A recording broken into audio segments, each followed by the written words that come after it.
Hey friends, Gary here, welcome to today's video. As some of you might already know, I'm a big fan of Micro Four Thirds camera system. It's a great camera format. It has plenty of benefits, especially compared to other camera formats. When it comes to the balance between size, weight, performance and image quality, Micro Four Thirds hit the right spot.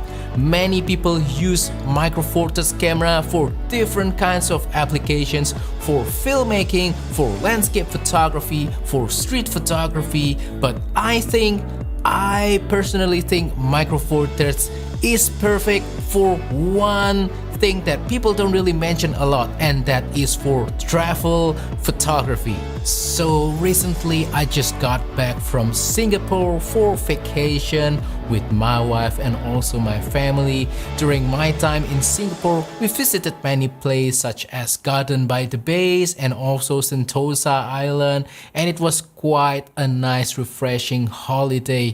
Photography is not the main purpose of the trip. However, I still want to capture some nice pictures, something that's significantly better than my phone anyway. So I brought my Micro Four Thirds cameras and some lenses, and in today's video I want to share why I think Micro Four Thirds is perfect for travel. First reason why I think Micro Four Thirds is perfect for travel photography is definitely small size and lightweight. Let me show you my camera and lens setup that I brought with me in my Singapore trip.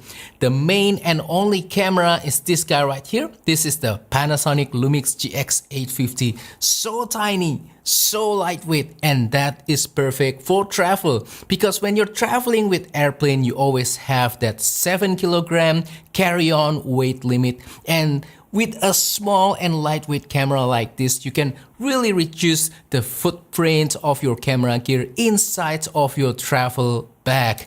And yeah, this camera produces nice pictures. I will show you some sample pictures later on. Even though it doesn't have a lot of manual control or other great features, I think this is still more than capable enough for travel photography.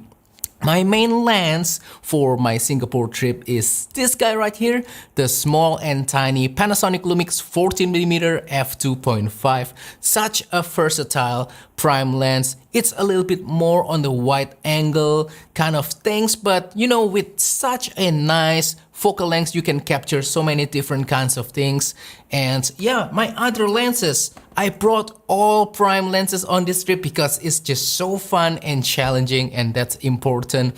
Next lens is the Panasonic Lumix 20mm f1.7. This is for when I want something a little bit tighter but still on the normal kind of field of view. It can generate more background blur, and also it is not that big as you can see.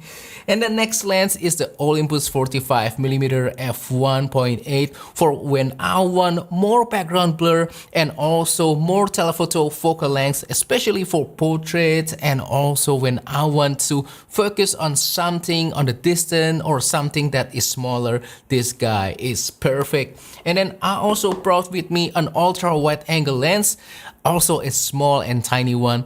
This is the Laowa 7.5mm f2. It's a manual focus only lens, but because it is small and also relatively lightweight, I can still fit it easily inside my little sling bag. Speaking of the sling bag, I brought this guy with me. This is the Alpaka Go Sling Mini. If you are interested in this bag, I have an affiliate link on the description below that you can check out. But basically, all of my lenses and the Panasonic Lumix GX850, along with a battery bank and also the DJI Osmo Action and the microphone, can all fit easily inside this tiny little sling bag. And that's just perfect for travel.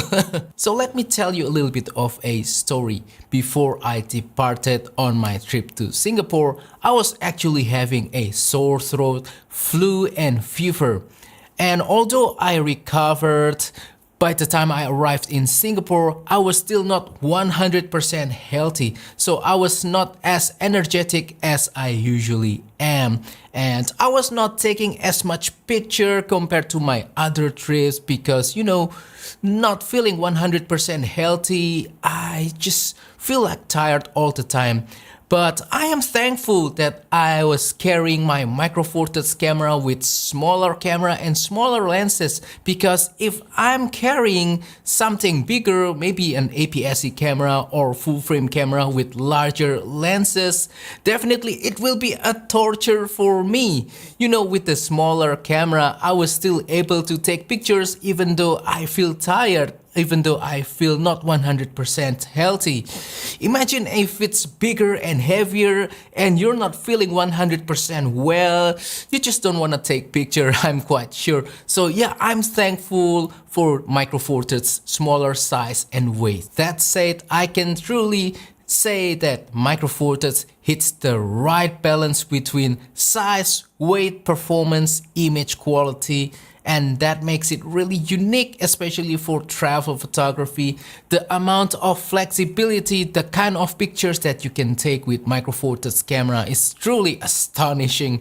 And yeah, it's an underrated camera system for travel, and hopefully more people will consider Micro Four Thirds for travel. Anyway, as I mentioned before, on this Singapore trip, all of my lenses were prime lenses, but you can also bring zoom lenses as well. I know I've done it in the past. I carried this little guy right here, Panasonic Lumix 12 to 32mm f3.5 to f5.6, the kit lens that comes with my GX85, and this little guy right here, this is one of the hidden gem of Micro Four Thirds. This is the Panasonic Lumix 35 to 100mm f4 to f5.6.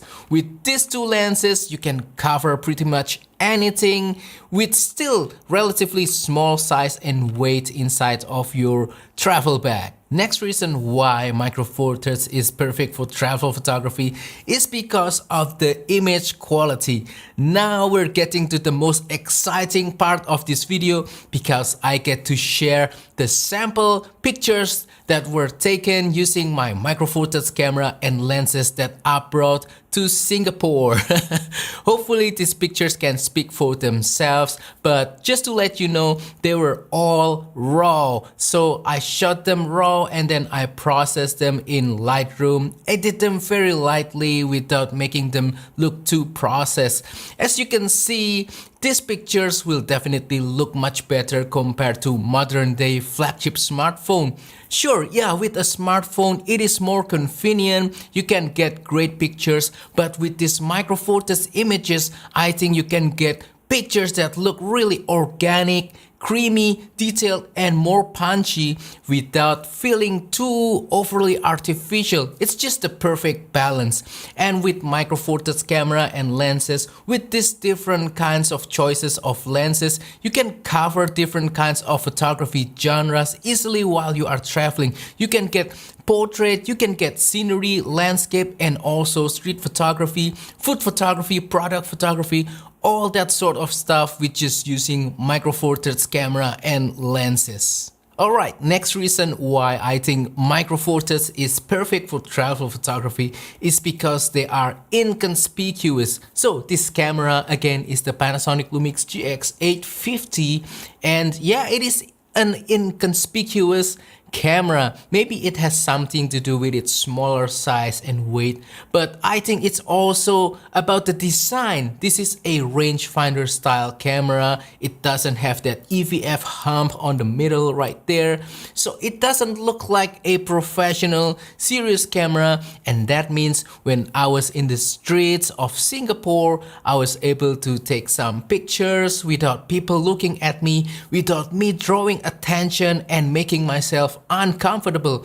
I can be more confident taking street photographs with this camera, and it's just such a nice experience to have. This is also true not just for this Singapore trip, but for my other previous trips. So when I was in Singapore, I have a conversation with a person. We're talking about photography, and then I showed this person some of the pictures that I took in the past, and she was really impressed. And then she asked me what kind of camera did you use to take those pictures, and then I showed this little guy right here and she couldn't believe it. What? Just that little tiny camera? It doesn't look like a serious camera.